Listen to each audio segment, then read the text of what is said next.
Hi friends, welcome to my channel. ఈరోజు plain biryani ఎలా చేద్దామో చూద్దాం ఫ్రెండ్స్. ముందుగా ప్యాన్ పెట్టుకొని అందులో ఫ్లేవర్కి కొంచెం నెయ్యి అనేది యాడ్ చేసుకొని తర్వాత ఆయిల్ యాడ్ చేసుకోవాలి. కొద్దిగా బాగా వేడెక్కిన తర్వాత కాజు అనేది మనకి సరిపడినంత వేసుకోవాలి. మన బిర్యానీలోకి ఎక్కువగా ఉంటే ఎక్కువ, లేదంటే తక్కువగా ఉంటే అంటే ఎంత కావాలితే అంత క్వాంటిటీ వేసుకోవాలన్నమాట.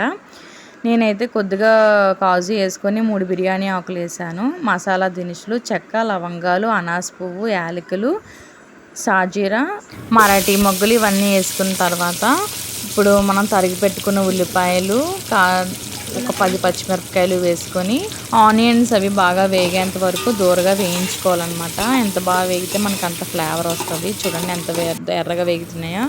తర్వాత ఒక క్యాప్సికము, ఒక క్యారెట్, పుదీనా, తరిగి పెట్టుకున్న ముక్కలన్నీ అందులో యాడ్ చేసుకోవాలి. కొంచెం ముక్కలన్నీ బాగా వేగేంత వరకు దూరగా వేయించుకోవాలన్నమాట.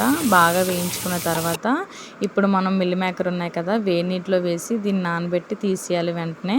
అప్పుడు ఇవన్నీ అందులో యాడ్ చేసుకుంటే మనకి ఫ్లేవర్ అనేది బాగుంటుంది. అల్లం వెల్లుల్లి పేస్ట్ యాడ్ చేసుకోవాలి. కొంచెం దూరగా వేయించుకోవాలన్నమాట. వేయించుకొని అల్లం వెల్లుల్లి పేస్ట్ కొద్దిగా బాగా వేగితే అడుగు పెట్టేస్తుంది కదా, అందుకని కొంచెం వాటర్ అనేది యాడ్ చేసుకుంటే దాని పచ్చివాసన అనేది పోయి బాగా వేగుతుంది అనమాట.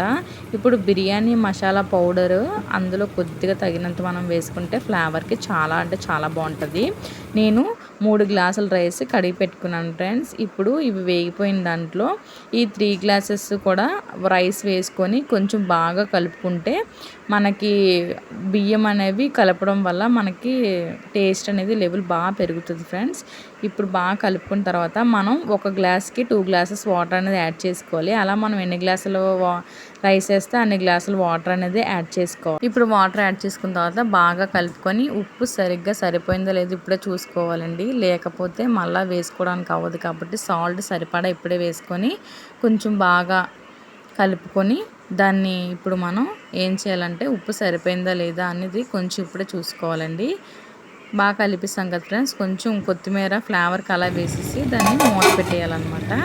మూత పెట్టేసిన తర్వాత ఇప్పుడు మనం ఒక 10 మినిట్స్ పోయాక కొంచెం దగ్గరగా అవుతుంది కదా ఫ్రెండ్స్, అప్పుడు మనం కొంచెం కలుపుకొని రైస్ అనేది చూడండి ఇంకో 5 మినిట్స్ ఉడికిస్తే లో ఫ్లేమ్లో పెట్టి ఇప్పుడు కుమ్మకుమ్మలాడే బిర్యానీ రెడీ.